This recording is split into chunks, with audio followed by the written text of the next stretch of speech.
So let me press record here. So guys, please, if you need to ask any questions, do it. You can use the Zoom group chat if you like, or you can unmute your microphone and ask the question there, okay? So we only have an hour, so it's going to be pretty quick with the amount of information that I want to ask Dr. Guy there. So let's see what happens, okay? I have a long record of interviews. I've done 3 so far, so it's pretty good. I think I'm okay with that. Okay, so let's get started. Dr. Guy, yeah, just Joe, please give me the simple questions, not the hard ones, okay? I'll be the simple questions, exactly. Okay. Yes, no questions. No, first of all, thank you very much for taking the time to talking to us. You know, it's very important, especially this time. We've been, you know, teaching classes, as I said earlier, off the record here. We've been teaching classes during the week, trying to keep the rhythm, trying to keep the habit. As you know, creating a habit is very important, but maintaining that is also very important. So far, so good. We've been having lots of people, you know, joining our classes. I'm very happy with that. And then one day I thought maybe I should get in touch with someone that I know in Israel, someone that I know here in the UK, and we can maybe get different points of view from people and you know, different bits of information. Krav Maga DTS. Okay, I had no idea. Must have been Israeli. But anyway, so here we are talking to you. People, just to give you a little bit of background on Dr. Guy before we start, before I pass him the, you know, and ask him to talk about himself, but he's got a PhD in sports science. The man is a ninja, got a brains, super developed. Karate coach, he's a national coach of pancration between 1999 and 2004. In that period, his athletes, the people that he trained, you know, managed to reach competition level and earn medals, which is very important with that too, because, you know, it's not just the guy as a black belt, definitely the guy as you guy, but people that he trained, they managed to produce some athletes there. He's the creator, the founder of a martial arts style called Meijin Do. Correct me if I'm not pronouncing this right, which is basically the first martial art based on scientific principles, which will be very entertaining to hear about that. He's the former head of the martial art discipline at the Nat Holman School of Coaches and Instructors at the Wingate Institute. And he's the current man in charge of the Israeli College of Sports in Israel. And he's the son of Yuri Mor that I had the opportunity to meet the other day in Israel. So please, Dr. Guy, take it away and give us a little bit of your background, please. Hi, okay, so you said a lot. No, thank you for that. I think that always the main thing is that we need to be people. Titles are not important. It's like the approach that you have to people and that you can connect with them on a very simple and straight manner. And one of the things that Joe and I have in common, and this is why we are really in good relations, I can call Joe and I tell him something and he says automatically yes or no, or let me check, or we're always on the same page because there isn't any hidden agenda. And I think this is like the best things for people to communicate. Like I called Joe and I told him, look, I'm coming to UK, is it okay? He says, yes, you can come. Or, you know, like very, very easygoing. It gets me in a lot of trouble, this attitude of mine, but that's fine, that's fine. If you have knowledge and you want to share it, so there are actually no boundaries. Okay, sometimes you will, I'll try not to be blunt, but maybe Joe will ask some provocative questions. But I will tell you what I think. And, you know, this is what I think, and other people are entitled to other ideas. Sure. Which is perfectly... Which is natural. Yeah, yeah. Yeah, excellent. Okay, that was the beginning. That's a very good introduction. Let me ask you about one very important thing, stuff that we actually did not discuss this in the past, about your martial art background, because, you know, back in the old days when we used to have, you know, beautiful hairstyles and all that, younger, you came to the UK many times. You competed here, you competed in Canada, you also managed to, you know, achieve some good records and things like that. What was the martial arts style that you practiced first? I practiced several martial arts, and if you want, I'll elaborate, but I competed in what is called competitive karate. Okay. Now, and again, this is my opinion, and of course I'm subjective. I did full contact karate, I did kickboxing, I did Thai boxing, I did pankration, you know, BJJ, I did all these martial arts, and I really enjoyed all of them. When I was competing, karate was very developed in Israel. We didn't have back then like MMA, or, you know, it wasn't, or BJJ, nobody heard of it. And what I liked about this style is that it was very, very fast and very smart. Like there's a lot of traps and a lot of deceiveness.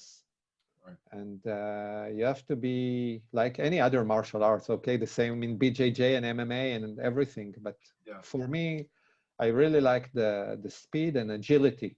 You have to be really agile and quick. Super fast. Yeah, yeah. And this is what I liked about it. So that was a different ways of karate. Very nice, very interesting. The idea with the sports science has anything to do with the fact that you a martial artist first, or you became a martial artist because you graduated as a sports? I guess your first degree was sports science, or you did something completely different. No, so it was quite apparent to me that I'm going to study economics and I'm going to have a degree in business administration. Yeah. Oh my God. So, economics. So, yeah. So I went to university and studied economics. Okay, agricultural economics, to be precise. Wow. And then my idea was to finish the first degree in 2.5 years and then start immediately my master's degree and finish everything in 5 years and go to PhD. That was a great plan. That was a beautiful plan, yeah. Yeah, beautiful, but it didn't work. So wow. In my 3rd year at university, I started to study at the same time at Wingate Institute. Right. So actually, I was studying physical education, coaching sciences at Wingate Institute, and in the university, I studied economics, and I'm sorry to say, it didn't work too well together. Yeah, I can imagine that, yeah. Wow. Yeah. So it took me like 5 years to complete my bachelor degree instead of 2.5. Small variation, yeah. Yeah, but at the same time, I did coaching sciences and I coached and I was a competitive athlete. So it was worthwhile. Oh, okay. Well, it's very nice because I see sometimes people finishing a degree in sports science, but then having no experience after that. But you being an athlete, of course, you understand the explosiveness, reaction, stretching, physiology, and so on, especially because you're competing. So I guess that with the degree must have matched, you know, appropriately, if you like. Yeah, this was my problem with economics because at that time I was a student and I had a martial art club. Right. And gradually I had more and more clubs because my students started to teach and I was like a 24, 25-year-old guy. So, wow. And the people who lectured in the university, they said all kinds of things that I couldn't relate. Like they said, if you're buying a TV in installments, it's not wise, you pay more. Oh. Okay, it's true from economic side, but then I said, okay, but how can you buy a television if you don't do installments? Like, if you're 24-year-old guy with no money, yeah. So there was like a big gap in reality between what we learned in the university and what I felt was real life. Wow. And when I studied in Wingate, it was very simple. You want to improve your stretching, this is how you do it. And then you just do it. Yes, here we go. Wow. It was much more relevant than economics. Yeah. To the understanding in the case, yeah. Well, very nice. And from, tell us about now the Meijing Do. What's the idea behind that? I mean, you competed, you had some experience and the coaching side of it. And then one day you thought, wait a minute, you finished your PhD and then you created the martial art system, or it was in between? No, it was like I finished my master's and I didn't continue to the PhD. And then after about 2-3 years, I felt like I needed to do something. And you have to do something with passion. Right. And my passion was for martial arts. And at those times, I competed athletes on, let's say, a good level it still wasn't the top, but they were like national champions. And again, guys, it's Israel, only 8 million people. It has nothing to do like other nations, Right. but it's nice. Like you trained people and you train them the right way and they getting their medals. And at the same time, I was training in Canada because I continued to compete. And I had lots of questions to my Japanese coach there. And one day he came to me and I asked him something and he went like, look, Guy, too much Wingate is bad for you. Don't ask so much. Yes. Okay, because there was like a contradiction between what I know as I studied coaching sciences and how they train. And this gap brought me to think that there might be a way to incorporate coaching sciences principles in traditional martial arts. Wow. Yeah, so Wow, that must have been very difficult for the old coach, the old guy that has been teaching like that for years, that he learned from someone and learned from someone. So you basically came around and said, but why do we do this? Yeah. No idea, but carry on doing it, pretty much. Yeah. The answer was like, we have been doing it for centuries, even though it's not correct. We know it today. We have been doing it for centuries, so continue to do it. And the bottom line was, it's not for you to question me. Wow. This was the answer. It's a good answer from a Japanese instructor. And Okay. then the idea of, okay, let me do something that might have better explanation for the future, for future students that came from the Meijin Do. Then that's when you put together the principles, the basics, plus the martial art, if you put it this way. Is that correct? Yeah, we're just, when we're talking about coaching sciences or how to coach properly, there's a lot of information. Right. So you just need to read it and think how to apply it in your sport or martial arts or Krav Maga. It's not important. But one of the things is what is called motor transfer. Right. You know it, Joe, you want to explain it better in English? No, Okay. no, you can go. You can go. I'll let you go with that.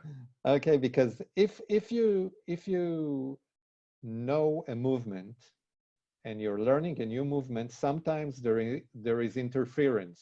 Right. Okay, like think of a football player who is kicking a volley, which is very similar to a low kick of Thai boxing. Right. So if you have these two elements, sometimes there might be a positive transfer, meaning that the fact that he's a football player will help him to be a good Thai boxer. Sometimes it doesn't interfere, but sometimes it disturbs. Right. And it's very important when you choose what to teach first. Because if, for instance, you take the roundhouse kick and you teach it before you teach the Thai boxing kick, so teaching time is much longer. Right. And this is like one experiment that we did in my PhD thesis, just to check several elements. So you take like some guys and you do it this way, and other guys you do it this way, and you try to compare what is better. Again, not everybody learns in the same speed or the same way. You have to find different ways to teach people. Yeah, and you have to rely on valid principles. Okay. From coaching sciences. Very nice, fantastic. Okay, so moving on, then the Wingate, the fact that one day someone must have approached you and say, look, we have this position at the Wingate, place where you visit as a student. So that must have been an interesting step in your career. Was that good? Yeah, like the funny thing is that one of my best friends in Israel, his name is Rami Sasson. He's a jiu-jitsu expert, and he belongs to Terry Parker, who is a UK professor, jiu-jitsu professor. Right. And I studied with Rami in Wingate, and all the time when we were students, it was evident to both of us that I'm going to be the head of martial arts department. Really? Yeah, like we studied there, I think, from age 25 to about 28, and I continued, but whenever we were sitting in class and the lecturer would come, so Rami would come to me and say, Guy, when are you going to replace him? So I told him maybe in 10 years. Wow. Yes. How phenomenal. So there's nothing happens by mistake, isn't it? As they say, No. there's always a purpose behind it. Yeah, so the minute I got the position, I called Rami, my friend, and he said, "Okay, it's about time." I was waiting for it. So Wow, I knew that. Well, at least someone believed you. That's very important then. yeah, yeah, Excellent. So, and then that lasted for what, about 10 years, give or take? yeah, yeah. I've been there for a decade now. I had actually two rounds because I was conducting courses at Wingate in about 1995 for several years, but I wasn't the head of martial arts. I Right. was only like how you call it, outside lecturer. This is the right Like a consultant or like there's another name. visiting lecturer. Yeah, you can be like a guest lecturer or something. Yeah, yeah, yeah. And only later, in I think it was 2006, that actually I came back as, you know. Well, and from for people who don't know, the Wingate used to run Krav Maga instructor courses. Can you describe us the three levels, the main levels, the practical instructors course, the senior, and eventually the coach? But I guess the coach, you only had one run of the coaching, which One for you. well, yeah, I was lucky to be one of them. Yeah, okay. Okay, so when I was in Wingate as head of martial arts department, I wanted to open up the Krav Maga sections abroad. And luckily for me, that my boss there was very open-minded and very intelligent guy. And he says, okay, go for it. And this is when we opened like the international qualifications in Krav Maga for foreign students. The qualification starts from team leader. Actually, team leader is just a guy who just starts to be like leading, yeah, and helps his superior, like in the club. Then you have the assistant instructor who can teach only if there's an instructor on the mat with him. Yep. The instructor, senior instructor, and coach. And we did all these qualifications, and we were very lucky because I think you were four, Joe, you, Ernie, Tom, and I think Stefan, five guys, I think. Four of us, yeah. Yeah, which are the only people ever alive who got this qualification from Wingate, because after that, Wingate. Lucky strike that one, right? Yeah, yeah. After that, Wingate went through some kind of political change, and they stopped all the international qualifications. Right. Very interesting. Okay, so quick one. Tell us about this now, if you can tell us when this was born. What is the idea behind it? So I keep advertising this.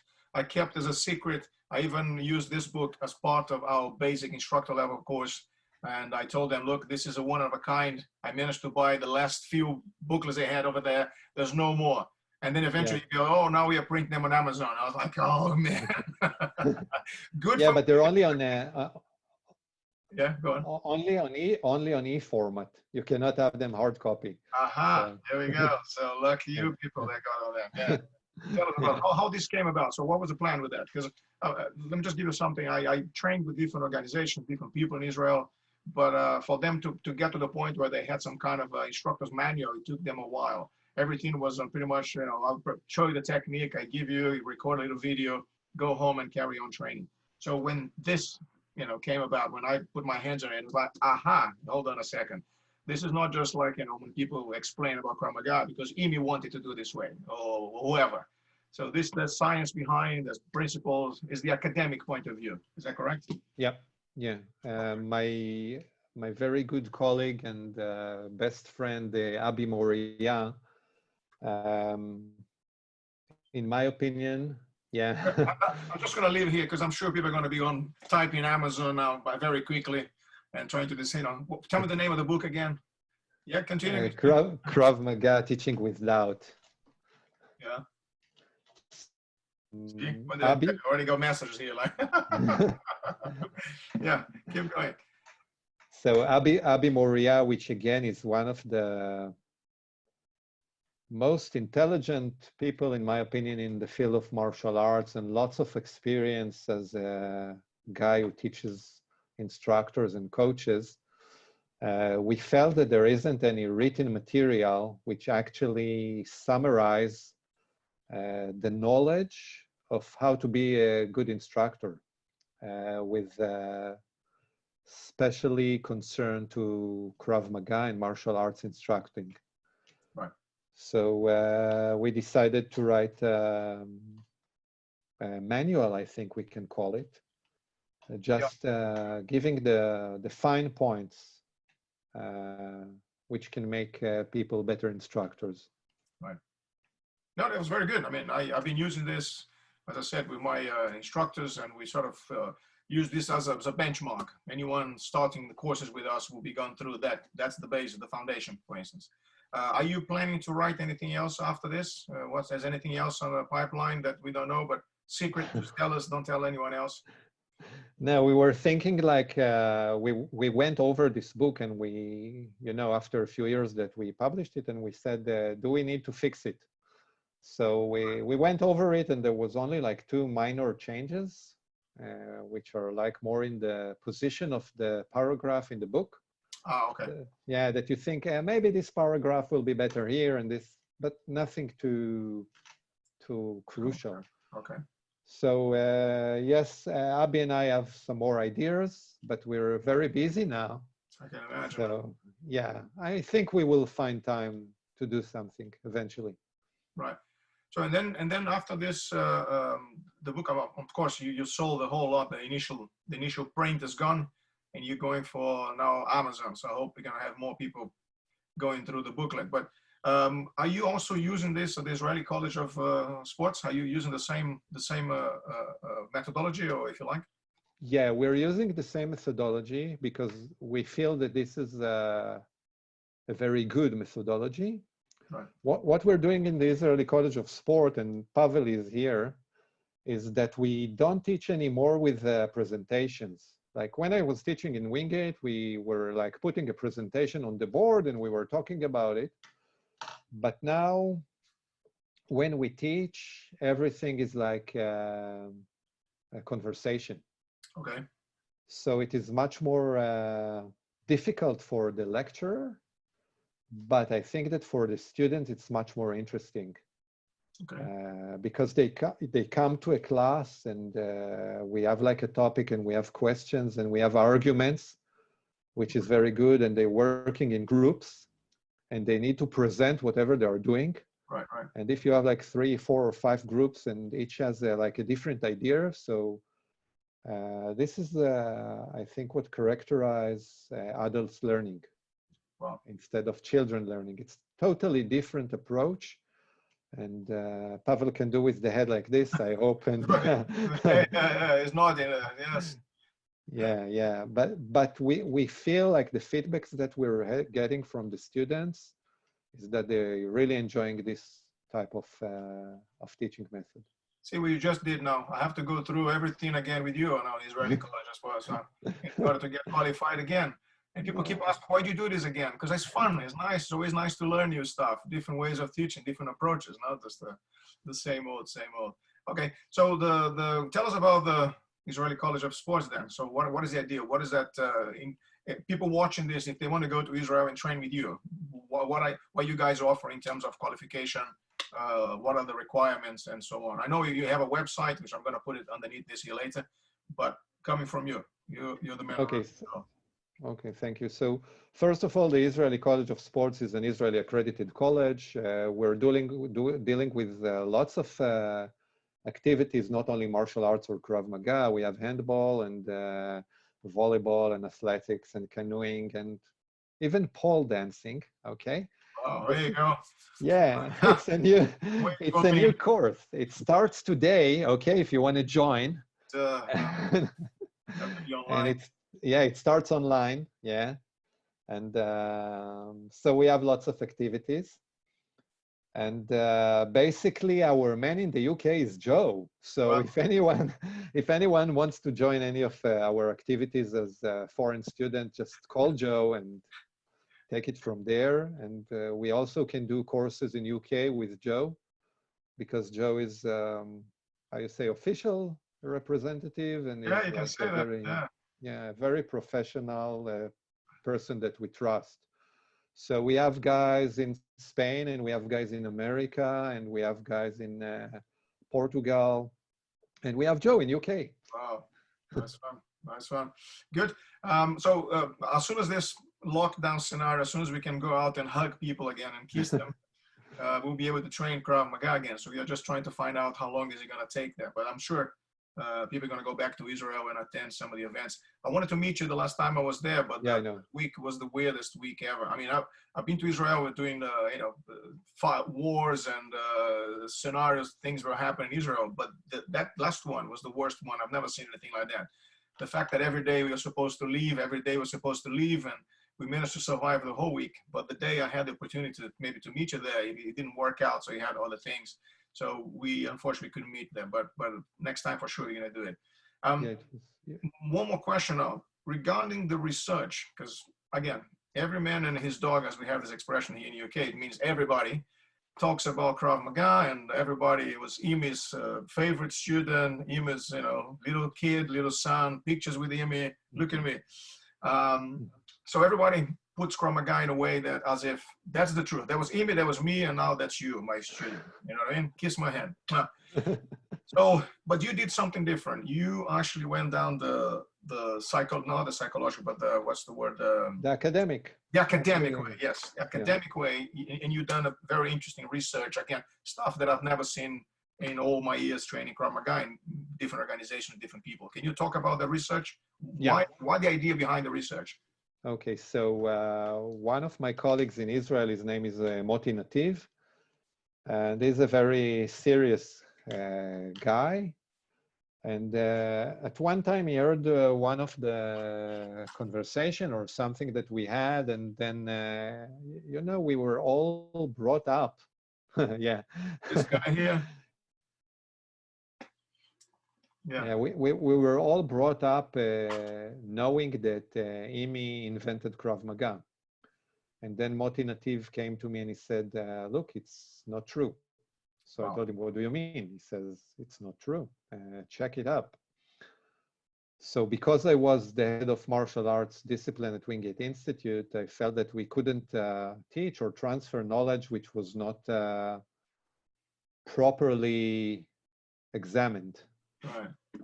And then I started the research, which took about, I think, 2 years. And I went to the Israel Defense Force Archive and to the Agana Archives and Palmach Archives and to Wingate Institute Archives. They have a very good, big archives there. And we just started to check like the things which are hard evidence in history. Wow. And then when you look at it, and when you're doing like an academic research, you have to do like cross-examining, how you say cross? Yeah, cross-examination, yeah. Yeah, like if you have one piece of information in one place, it's not enough. Right. So I think the right term in English is triangulation, or that you have to compare at least 3 sources to validate it. So we have some very clever guys, Manuel and Neil will be able to tell you that, because they've got like 20 degrees between them together. So give us a hand there, guys, if you know what he's talking about. Ilan, yeah, Ilan Hatuka. Ilan. Ilan is from the UK.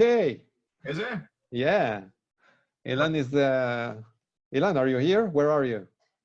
But it's not Ilan from the judo, Ilan. No, it's Ilan from Kung Fu. Aha, okay. Cross-referencing, yeah. Cross-referencing. That was Maxine just helping us here. Yeah, Ilan. Okay.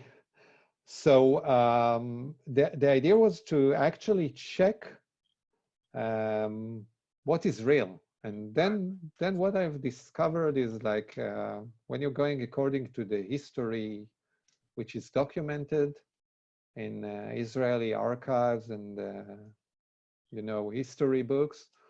So you understand it in around 1920, Moshe Feldenkrais, he discovered what is called the unconscious reaction. Yep. Which now they call it in Krav Maga reflexive reaction, right? This is the right term. Yep.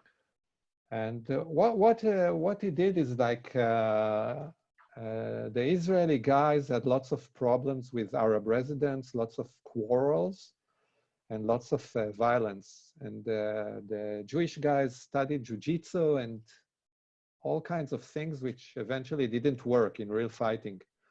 So Feldenkrais took a bunch of guys, started to attack them with a knife, and picture the reaction. For the usual, Yeah, surprise. what he discovered is that people have like pre-programmed reaction to a menace, to a threat, and that most people react the same. So what he did, he took this reaction and he built upon it a technique. Right. So actually, he trained the guys for 3 months, stopped training them for 1 year, and after 1 year, he came back to check if the reaction is good. Wow. And when he saw that the reaction is good, he showed it to the Haganah, which was a paramilitary organization before the Israel Defense Force. And the Haganah gave him a 3 years contract to teach all the Haganah members this method and to improve it. Wow. Now, if you're talking about it from scientific coaching sciences approach, so what he did, he created a motor pattern. Right. Like he created an automatic movement, but the geniusity, I would say. Of what he did was that he took the unconscious reaction, which is one, he put upon it a technique that he taught, and then he made them like one reaction. So the minute he combined what he teach to what is in the body, the teaching time was faster. So, I use sorry, let me just cut you off for a second. I use this book all the time as a reference there. Yeah. This was the time he was here in the UK, and it was the same story. He was a black belt in judo, and the officers of the British Army, saw him training, and it was like, oh, can you teach us some of this stuff? And then eventually, why don't you teach our soldiers, because they're going to send us guys to war? So he put together these lesson plans, which are very simple, which is, there's a lot of resemblance with Krav Maga, the way we teach Krav Maga, the inside defense, the reflexive defense and stuff like that. It's all on this book here, which I found very, there's a lot of things, a lot of people here watching that is not understanding what you're talking about, because perhaps they just started training now. But once you get to a level, perhaps an expert level, black belt, then you start looking back at all this and you go, this makes sense. Now I know why we do things in a certain way, because of this guy or that guy, or because the changes have been put together, which is, it's phenomenal. That's why I keep going back and learning more and more. But sorry, I cut you up. Continue. No, I think one more thing it's important to say is that Feldenkrais is the one who identified a thing which was called situational awareness. Yeah, okay. And he wrote a book which was published in Israel in 1930. And there's like the first chapter is devoted to situational awareness. Wow. And Joe, like for Krav Maga and self-defense, what we call timeline and everything. So this is exactly the situational awareness. Like you're not supposed to find yourself in a fight. You need to notice it before. Is it this one? The practical judo, wasn't it? The high ground, yeah. One of them. Yeah. All right. I got a little library here with books and everything else. Before I forget, I want to ask you these questions. I know there are many books regarding the Judo Shimushi and the other self-defense system that you guys had in Israel long time ago. There are versions in Hebrew only. Can I just plant a little seed in your head while you're sitting at home, maybe not that busy, or maybe you're very busy? Would it be possible to get a translation from that book? Because I can guarantee you, if you can get a translation on the market from stuff that, people forgot or people never had the chance to put their hands on, I'm sure they will have a market for that. I mean, at least in my head. Or at least I'm going to buy all the books from you and then I keep my story at Okay. I take it as a challenge, but give me some time, okay? Yes, okay. Very nice. So carry on. So the research, you went down the archives, you asked all that, information when Krav Maga, the first time the word Krav Maga was used. When was that? Was there a while back? It was called the Kepap. Was it? Pardon again, please? The word Krav Maga was used at certain stage. Yeah. It wasn't always Krav Maga. It was Kepap before that, wasn't it? Yeah. So actually there were like many names for the same combat discipline, because Feldenkrais called it Jiu-Jitsu and self-defense. This is the name of his book. Yeah. And after him, there was a guy whose name was Gershon Kofler, who was a boxer, and he was a judo head instructor of the Haganah. Wow. when actually it wasn't judo. They just called it judo. It was the same method. Right. And this time they called it either judo shimushi, which is practical judo, or they call it sport magen, Wow. which is defensive sport. When they trained, they didn't want the British, you guys, okay? Sure. you were ruling Israel at this time, so the Jewish citizens didn't want the British to know that they are training for combat, so they hide it as a sport. So they call it sport magen, which is actually defensive sport. Wow. Around 1939, there was a change in approach from defensive to offensive. And then they changed the name to Kapap, Right. which is like more offensive name. During the all years, when they say Krav Maga, they didn't mean any method. They just meant it as a contact combat. Yeah, this is one of the things I have problems explaining to people sometimes when you mention, I met many Israelis abroad and we start talking about, of course, Israeli, we talk about Krav Maga. And then I said, oh, my son does Krav Maga, he does Jiu-Jitsu. And then I used to go like, no, let me educate you. I'm sorry, you're an Israeli, but you have no idea what you're talking about. And then we used to argue, of course, but you guys understand Krav Maga as a close combat, like two boxers sparring could be called Krav Maga. So, in the past. Yeah, so now there's a whole system built on there, but I think that is why sometimes there are a lot of different styles of Krav Maga. One guy who's more a Taekwondo instructor, and then he adds some self-defense moves in the middle, and all of a sudden they call it Krav Maga ABC, whatever. Yeah. So there's no such a thing as like as in martial arts, the karate who came from Okinawa, from a little village behind the cliff. Okay, that is the original karate, if you like. But with Krav Maga, there's no such a thing. It's a bit of a mix between different styles, different weapons, different techniques, and so on. You came up with the idea of the principle, not technique. Let's not discuss techniques if the pink thing is here or there, but let's discuss the principle. Can you just elaborate a little bit more with the principle? What is the idea behind the principle? Okay, before that, I just want to say that there is like a very clear line of Krav Maga, as we guys call it Krav Maga. Right. Okay, because I can say that Krav Maga is an Israeli combat discipline, which can also be practiced as a martial art. Right. Okay, and Krav Maga has some special characteristics, which makes it Krav Maga and not karate. Yeah. Okay, but if a karate instructor is saying that he's doing in Hebrew Krav Maga, so he's not a liar, because Krav Maga is contact combat. Yeah, it's a very open meaning and very ample. It's kind of it's difficult to draw a line and say, right, if you're on this side, it's Krav Maga. If you're on the other side, it's some capoeira with, I don't know, something else. Yeah. And I'm sorry to say that people are using this confusion to claim things which are not. Yeah. It's tricky. Okay. Yeah. Just out of curiosity, are you planning, or anyone in Israel planning, to have some kind of a main body that will say, right, we are the ones representing the whole thing. The way we put down the rules, if you like it, or the regulations, will be how Krav Maga will be seen abroad. Is there such a thing in Israel, or this will be argument for the rest of Israelis' lives and they would never get some kind of agreement? Okay, what I'm doing now with an American researcher, we're trying to establish something more academically. Right. Because if we'll go again, and this will connect to the principles, if we'll try to say this is the right technique for Krav Maga and this is the wrong technique for Krav Maga, and your Krav Maga is good and your Krav Maga is bad, so we'll never get anywhere. But the idea is like, if academically, and this is what I'm trying to prove in my researchers, along with other researchers, is that, first of all, Krav Maga is intangible cultural heritage of Israel.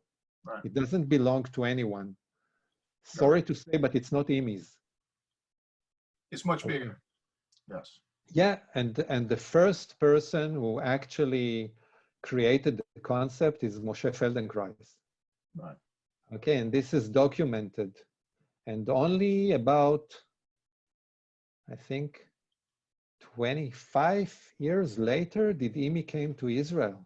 It was a gap, yeah. It was a big gap between there. Yeah, it was a very, very big gap. Now, the idea is not to downgrade IMI.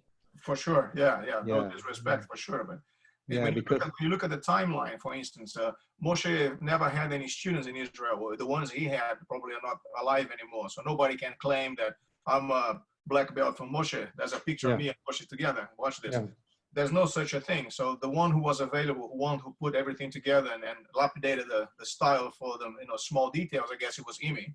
And then therefore he became the one to take the title and to take the name. But I believe that when Imi put all this together, and nobody knew Krav Maga, it was just in Israel. Abroad, it was non-existent. yeah. This is like what Imi did. And again, if you're looking at the chain of people, so it was like before Feldenkrais, there were two guys in 1891 who taught some self-defense in Israel, but there isn't any connection between them and Feldenkrais. Okay, it's just a piece of historical evidence. But after Moshe Feldenkrais, you can actually see, because he taught the Agana, and in the Agana, he was followed by Gershon Kofler, and then by Yehuda Marcus, and then by Meishel Horvitz. Wow. Okay, and only then Imi came to Israel. And actually, what Imi did is when he retired from the army, he opened civilian Krav Maga. Correct. Yes. So Imi is the founder of civilian Krav Maga. Wow. But is not the founder of Krav Maga. As a general thing. Yeah. It was a shame that he didn't actually live long enough to see Krav Maga spreading the way he did. So, I know that there are some documentation in YouTube that he was teaching in America, and you can have some. He was with Darryl Levine in the U.S. Yeah. He was there for more than once, if I'm mistaken. Yeah, you're right. And so on. Yeah. There's a question here. In your research and development of Krav Maga techniques, how much input do you get from instances of real-life application of Krav Maga in actual combat? Do you have any examples of when you had to change something that made sense in a sports hall, but it didn't work in the field? So did you have to do anything like that, or you focus more on the methodology, on the teaching side of it, and don't deal so much with the techniques? Okay, first of all, we must understand the techniques are specific. Right. So if you take like a police officer, or you take a citizen, or you take a soldier, it's different approach, different technique, different circumstances, everything is different. Right. So the question cannot be answered very simply. But what one of my friends, Avi Vardi, yeah, the man. yeah, Avi Vardi is, in my opinion, one of the top Krav Maga instructors in the world. He's very shy and very modest. But what he's always saying, he says, okay, how many people were threatened with a gun? As a general, Is it statistically? Like, if you were threatened, someone threatened you with a gun and you managed to take the gun out. So can you say this is the best technique to do it? Because you've done it once and you survived. It could be down to luck. You're very lucky. Yes. Yeah. So he says it's very, very, very, how you say, academically, he says, we think that maybe this technique could be more relevant than others. Yeah, well, one of the things I try to explain to students that, but then again, we don't have much time sometimes when we teach a class. We are, in there 5 minutes before, we leave 5 minutes after. We don't have time to talk. So now that we've been doing this online, I've been spending more time explaining certain things. If you look at Krav Maga, it's been divided in different branches. Okay, you have the civilian Krav Maga, the one that we're talking about. We have the military Krav Maga with specific applications for soldiers and weapons and so on. The special weapons and tactics, the SWAT Krav Maga, it can be applied. We have the law enforcement Krav Maga, and you can break it down into kids or more specific bodyguards and things like that. Law enforcement will cover that. So every single branch will have a specific techniques and specific problems and solutions for that, if you Yeah. like. Yeah. So this is massive. I had the chance to dab my fingers into the military Krav Maga a little bit. I attended an instructor's course. I trained with some of the guys. Then I went to Russia to do the SWAT course, which was very entertaining, to train with Spetsnaz. The guys, you could hit them with a rifle and you will hurt your hands. Bend the rifle. And the guy would go, yeah, do it again. Hard the next time. But from the civilian Krav Maga, for instance, the weapon, gun threats, it's on a level which is, you need to be trained for at least 3 years before you get there. Which again, in Israel is very different, because I attended classes in Israel where the guy walked from the street literally for the first day, and the instructor was teaching gun disarming. And the guy is like, yeah, you point the gun, you know what to do with the gun, the cock, because you spent 3 years in the army. So dealing with a weapon, even though it was a pistol, they normally work with rifles, I know, but it was much easier for this person to understand the technique, because the dealing with the weapon itself was nothing new. He was used to it. So all he had to understand was the disarming technique, the principle of getting away from the line, and so on and so on. So for us here, not just in the UK, but in countries where weapons are completely legal and we have no way of holding one or even training sometimes, it's difficult to understand, because you need to teach the person how to disarm against the gun threat, and they have to teach the person how to use the weapon to perform the techniques. So it takes you twice as long to get to the level where in Israel would be like over the weekend. Yeah. I want you guys to understand this side of it. And as you said, the pyramid is simple. What is the most common attacks? Punches, kicks, headlocks, bear hugs, and then eventually move into a knife attack, a stab, circular motion, straight motion, slashing. And then you go into the stick, which will be the next level. And then you go into multiple attacker scenario. So I like the way the certain curriculums are built, in the sense of that the progression of the techniques, the progression of the problems you might find it. Everything initially is from the front, and then a second level, attackers are coming from the side, and a third level, the attackers coming from behind. So, that is as I say here, that is a method behind the whole madness, if you like. Do you agree with that? I partly agree. Yeah. Well, at least it's a fantastic. I won already. It's partially. Normally it goes no. It goes the other way completely. No, I must explain something that if I have like 1 hour to teach someone Krav Maga, I need to make this 1 hour relevant. Right. And here I agree with the pyramid, because it was more likely that someone will push him or try to kick him or try to strangle him than someone will come with a knife. Yeah, with a hand grenade, yeah. Yeah, but basically the idea is that each lesson stands by its own.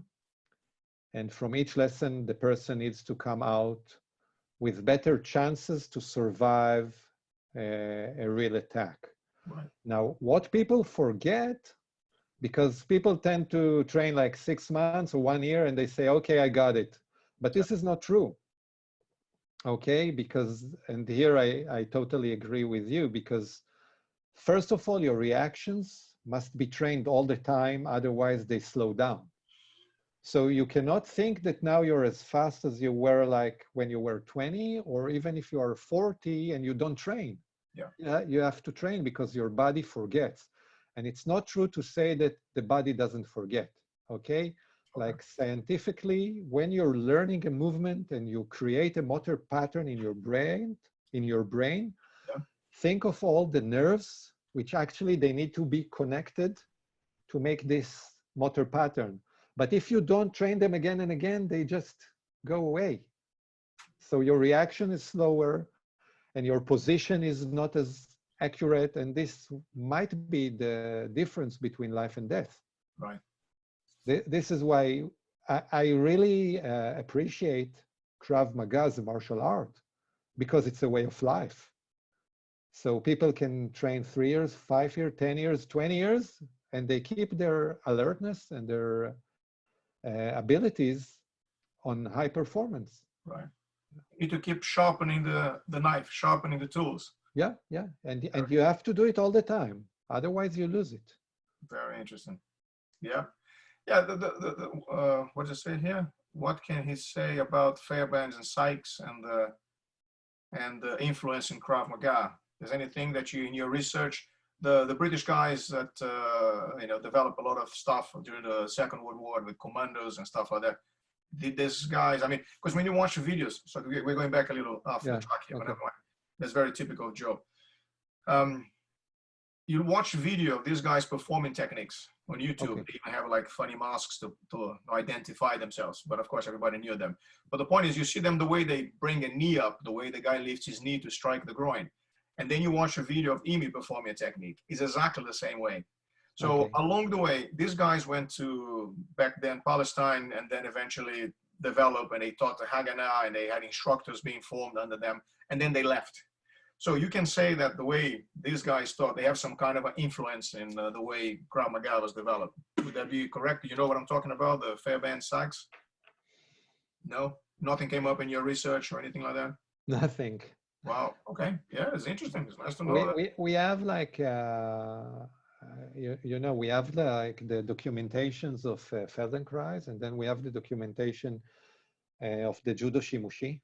Right. And then there's the documentation of Meshel Horvitz of Kapap, of the short stick fighting. And again, he did like the same as Feldenkrais did before. He and some other guys just tried it until they find a solution. Now, I think that it's very clear that there is always an influence. Because, when I see you train and I see you move, so I think about it and maybe I change something in what I do. Right. So, like, this is something reasonable to think, but I didn't find any proof for that. Evidence there. Yeah. Very interesting. I'm trying to show you something here. We have, here. This is a book. It's called The Fighting Fit 1914. Okay. British Army. Again, a researcher such as, like you, put together stuff that British Army in 1914 was developing to teach the soldiers. And if you look at this, for instance. Yeah.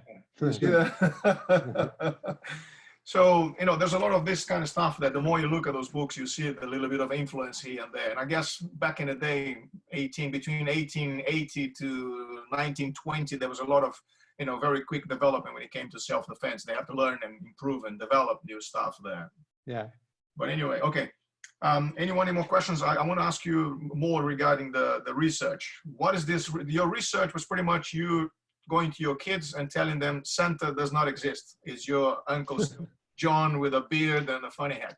So how did the Krav Maga community took that? Very bad. Judas, they want to put you on a cross, or that is old style? They don't do the same. They ignore it. They ignore it. Yeah. But what actually happened is, after my research, the army published some materials, and luckily they also checked with Moti Nativ. Right. So like in official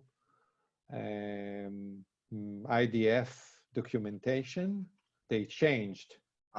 Before it was written that Emi invented Krav Maga, and now they don't write it anymore. And I think that IDF, they say that Emi is the founder of civilian Krav Maga. Civilian Krav Maga.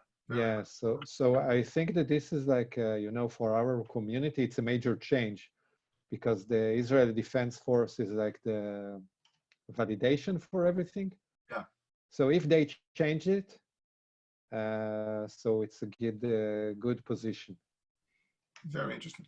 Because we were talking to Danny Netzer the other day. We had a chance to talk to him. And he said something very interesting, that within the army, they don't want to use the term Krav Maga anymore. They are trying to move away from that, because they realize this became too civilian. It's the Hollywood thing, the guy with the, wrapped hand doing some Zumba, calling himself Krav Maga instructor. Yeah. So do you agree with that? Do you see this change happening? What is the future of Krav Maga post-corona plus post your research? One of my colleagues is the head of self-defense in the Israeli police. Right. And he changed the name. He changed the name already. Okay. Yeah, because it was called before Krav Maga. And after some time that he was like the head there, he changed it to self-defense. And he told me that the problem is that when it used to be Krav Maga, every day he got a phone call from some Krav Maga expert who told him why he's doing it wrong and why he should bring him over to teach the police like what he knows. The correct one. Yeah, yeah. So we just changed the name. Right. And he called it self-defense or police self-defense, and it has nothing to do with Krav Maga, at least officially, you know. Wow. Just not to bother with the name. And the same with Danny Netzer. Danny has been talking about it for a few years, and I think they just want quiet. Let them do their job. It goes in waves. Yeah. Just come back and forget about it. Well, very interesting. Guys, questions, anyone? If you have a question, it's time to start typing them up, or if you want to unmute your microphone and do it, would be better. Because I could start asking Dr. Guy for a falafel recipe now, but I don't think it would be that you guys want to hear that. Anyone? Well, okay. As people are typing the questions there, as soon as is a guy, yes, guys, research published and able to see. Yep, I have the link. I'll send it to you, Chris. Chris is an instructor that teaches Krav Maga in Scotland, in Glasgow. Okay. And we kept in contact, and I was supposed to go there last year. It didn't work out. I had some problems with hay fever here in the UK, which is killing me again. And then this time, once again, I bought the tickets. I was supposed to go next month there, but now I don't know exactly what's going to happen now. So we are all waiting. But the chance of bringing you to the UK, we had a little try the other day, but it didn't work out. Can we organize something for you to come here and run an event for us? We can get all these people that have been watching this this talk to maybe, you know, have a face-to-face and spend some more time. Because I find always very important, probably because I'm getting old now, the practical side, the go there and punch and kick and try to understand the thing, and also the sit around and let's talk about it. You know, tell about the experience, tell how people in the past used to do things, tell how people evolved, the whole technique evolved, and so on. I think that is also very important to understand that. There's another question here. Ask him if it is more appropriate to refer to it as a commercial Krav Maga rather than civilian Krav Maga, as it implies anyone not in the army isn't learning something worthwhile of practice. And we discuss it. Who asked this question is a gentleman called Joel Bennett, which you probably know him. Joel. You see this? Don't ask any questions. Yeah. You can deny, you can, what is the saying that? I cannot confirm or deny. I like no, I'll tell you something again from a scientific approach. There is a law in coaching sciences which is called Hicks' law. Hicks' law, yes. Hicks' law. Hicks' law says that if you need to choose between alternatives, your reaction is slower. Okay. So actually, if someone threatens me with a gun and I have only one option to deal with it, my reaction will be faster than if I have 2, 3, or 4, or 5 options for the same threat. Okay, so if you learn like many techniques, and this is the part that where I'm getting blunt, okay? We all want to learn techniques because it's fun, right? Okay, and it's okay. Like you should learn techniques because you enjoy it, and it gives more how you say assortment tools for you to deal with it. Yeah, but eventually you need to train on one, right? Because you don't want to start thinking, even though if it's only a fracture of a second, this can be the difference. Right. So when you're talking about like civilian Krav Maga or Krav Maga as a martial art, so it really depends on the instructor. Because if the instructor is good, he knows how to balance things. If the instructor comes and every week he teaches a new technique for the same threat, so can I continue, Joe? Please. You have no idea. If these guys knew that I crossed the the way from here to Israel so many times to hear this, they would not believe it. How lucky they are. But anyway, keep going. Yes. So like when I train with Joe, so Joe can teach 4 hours one technique. Why? Because it's a very good instructor, and the student will not feel that they're doing only one technique, because we are working on principles. But if you go to a seminar and the instructor there teaches you 20 techniques, then he taught you nothing. Yes. He just taught you how to be slower. He was demonstrating how good he was, not that he wanted Yeah. to learn anything. Yes, we've seen this Yeah. of you, yeah. Yeah, I was teaching before the Corona. I went to Jose in Spain and to Sergio in Portugal, and I taught a seminar which was only based on concepts. Yeah. Now the guys didn't learn anything new, okay? Because they don't need me to teach them techniques. Like they have the guys there, and you have Joe, which are much better than me to teach technique. But if I come and I can show you like professional principles or coaching methodology, Yeah. how to incorporate them in your Krav Maga, so this is something that gives you like additional benefit than another form of how to disarm a gun or a knife. So let me take you back to the beginning of the interview when you mentioned about you going to the Wingate and learning. That's the reason of the punch, because of this muscle, that muscle. And you went, okay, that makes sense. This is what I want to learn. Not the economics behind the whole thing. So this is exactly what you're saying here. You having the technique is one thing, but you coming with the explanation why the technique works like that, it's what it matches. It's, oh, that makes sense. I want to come back and I want to learn more. I've always divided this in 3 levels. I divided from the student point of view. When I am a student, I belong to a club. There's an instructor coming from Israel. You come and teach a technique. I get a t-shirt at the end of the event. I get a diploma, a picture with you, some knowledge. I'm happy with that. I will do it again. From the instructor point of view, okay, you came from Israel. I'm there training with you. I've learned new things from you that I can use in my classes to improve my students. Oh, it's a success. I got a piece of paper, another t-shirt, a picture with you. I'll do this again. And then you have the business owner point of view, the guy that has like 10 instructors, I don't know, so many students. He needs to organize, he needs to go after. It's the dealing behind the scenes that sometimes people are very good teaching, but when it comes to do the business side, there's a nightmare. They have no idea what they're doing and so on. This is why I like to go in those 3 levels. And even though I can be lucky enough to be on this 3rd level, I keep bouncing between all the other levels. I keep going back to the student point of view. I stand there, I was like, okay, give me the knowledge.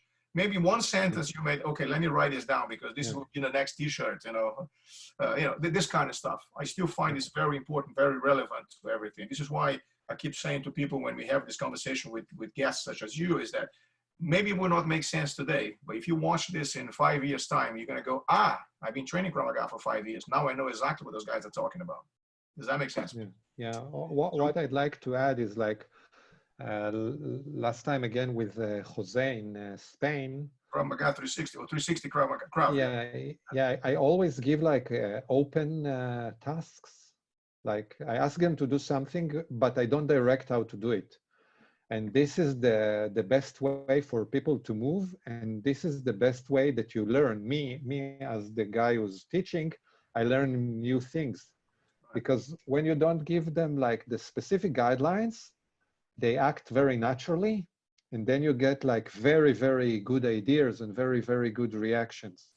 Right. So this again is something that I believe in, and it connects to the principles and not techniques. And I think it's like explains the whole, Oh, okay.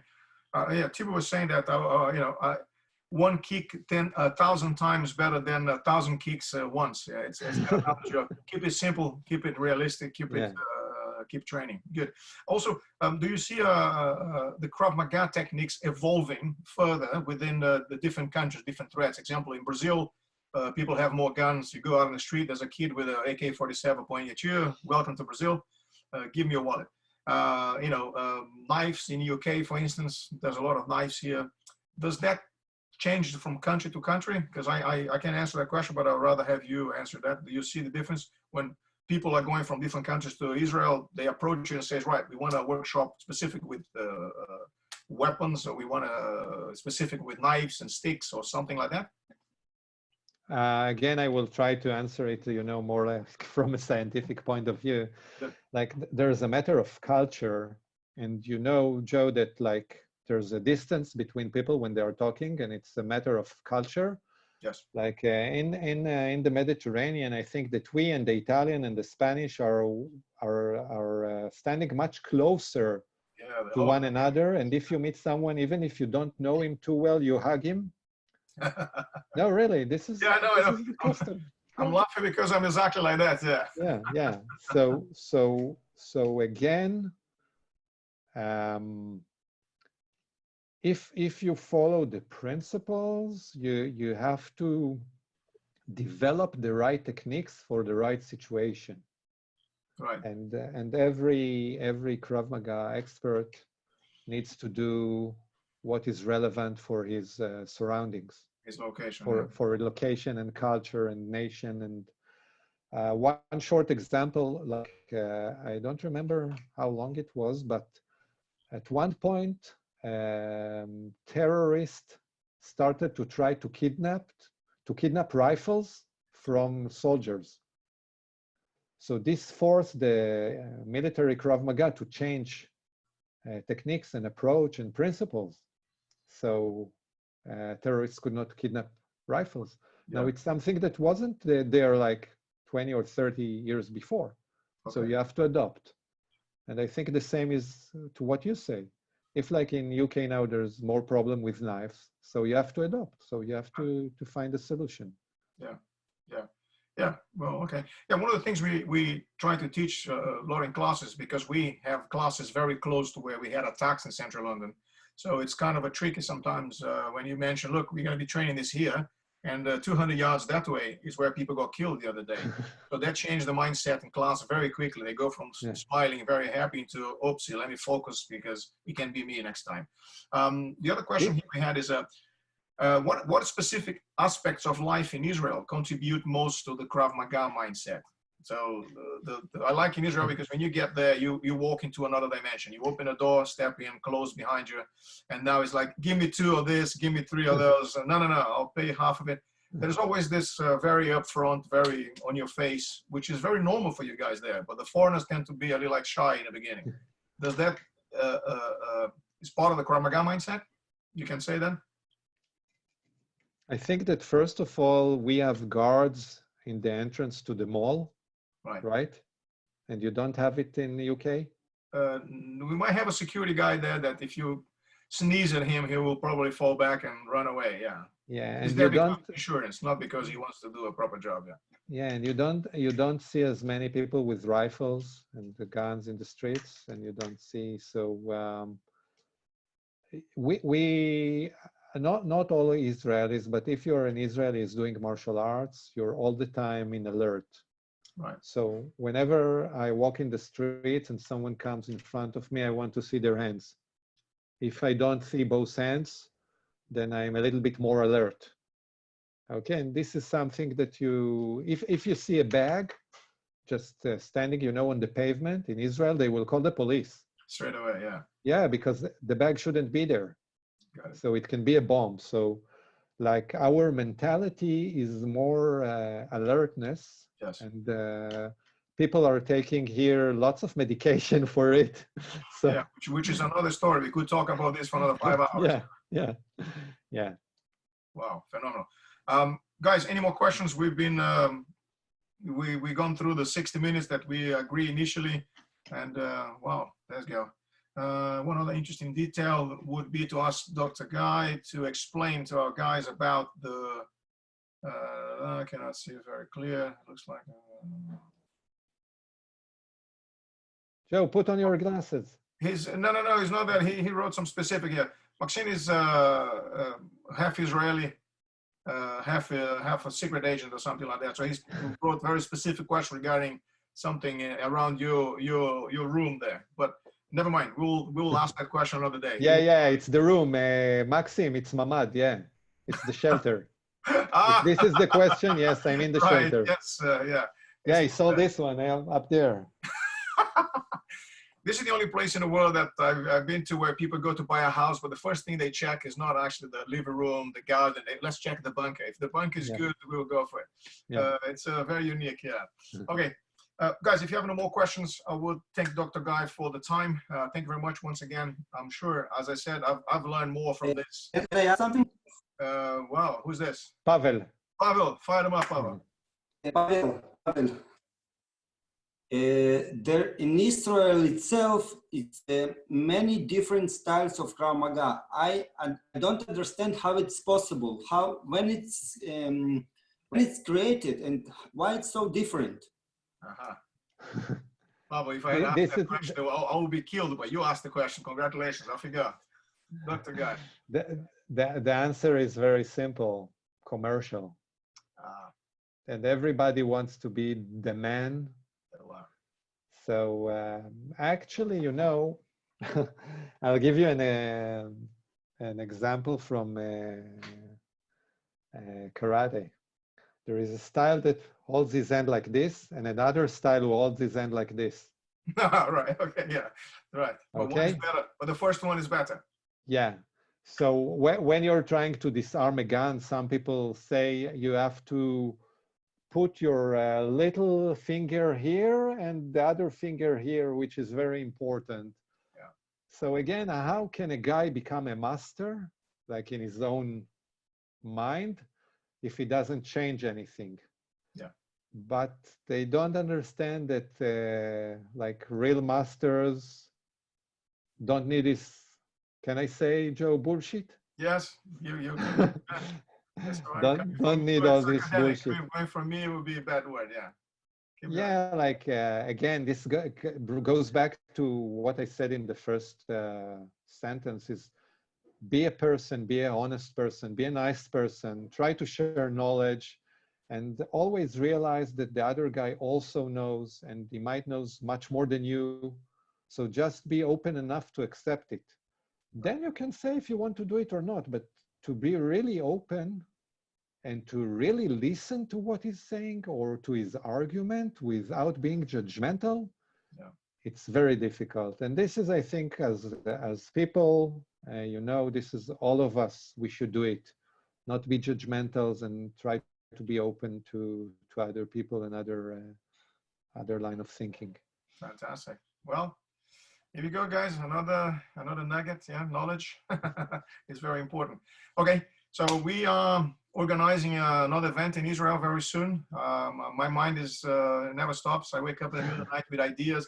I write stuff under my hands, but to avoid forgetting them. So we will get in touch with you very soon as we are allowed to go out. And let's hope the world out there will be pretty much similar to what we used to have in the past, so we can still travel around and do business with people there. So for now, thank you very much. Thanks for your time, and say hello to the wife and the kids, and I'll see you some other day. Thank you. Thank you, guys. Thank you very much for letting me talk to you. Thank you very much. Bye-bye. Thank you. Yeah. Bye. Cheers. Bye-bye. Thank you. Thanks, guys. Bye. Thank you.